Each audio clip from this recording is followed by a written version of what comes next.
An important question that arises in enterprise gamification is whether the game is truly voluntary.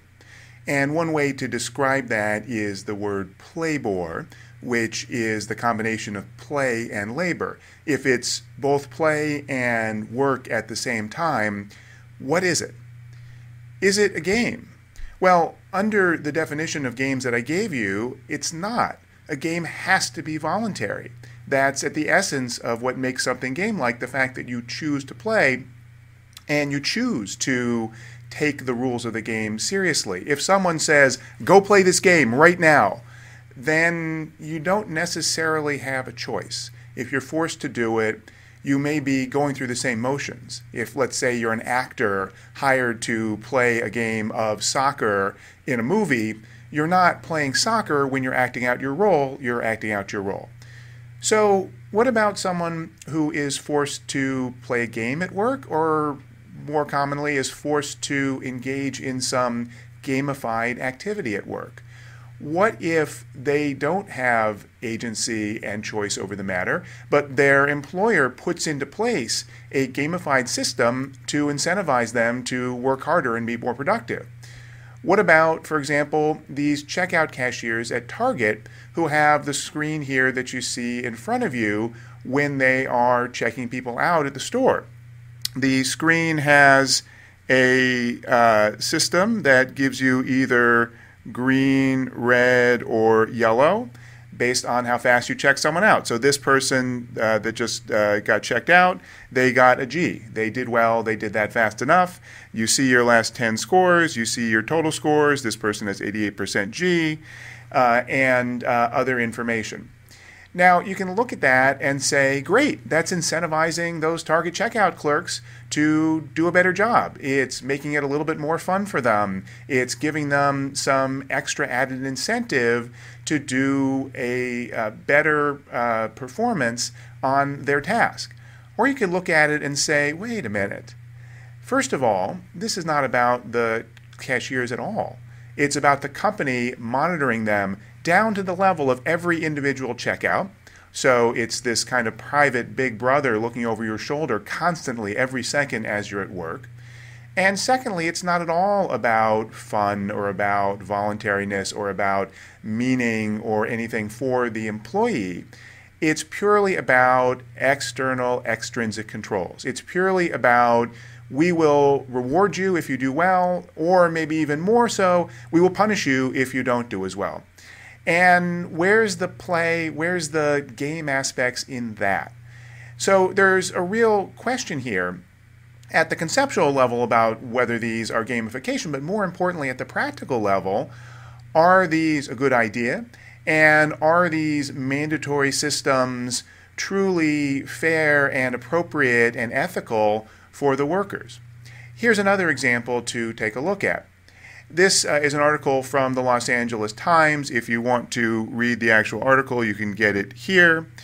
It's a story about a group of laundry workers and housekeeping staff at hotels at Disneyland. And Disney has put into place at these hotels a leaderboard system.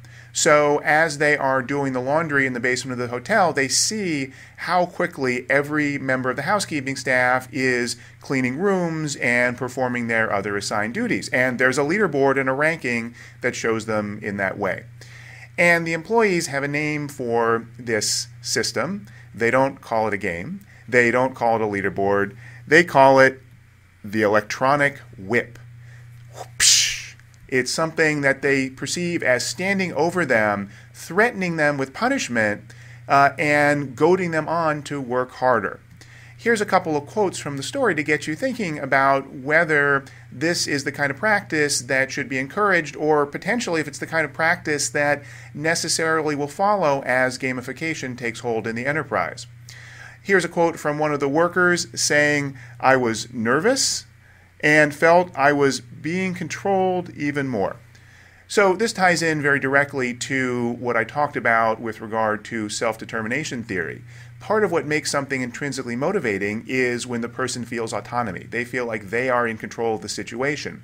If the feedback that they get doesn't promote that autonomy, if it's not purely informational but it's perceived as controlling, it's feedback saying we are using this to tell you what to do and to make you do what we want, then it does not promote intrinsic motivation, and then actually it can demotivate.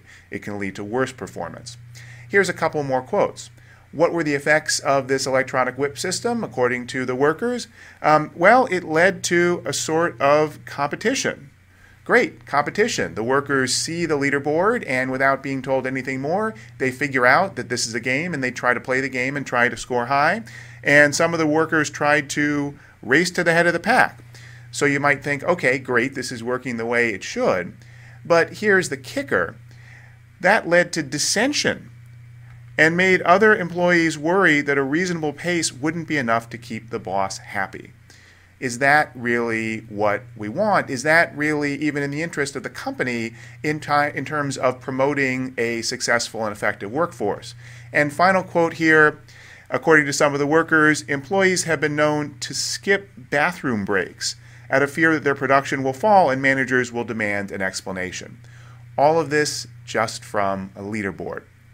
So it's important to think about, first of all, how can gamified systems in the enterprise be designed to promote the beneficial aspects of gamification, but not lead to this kind of Lord of the Flies, all against all competition that demoralizes workers and likely, based on the research about intrinsic motivation, likely will lead to worse performance than they had before.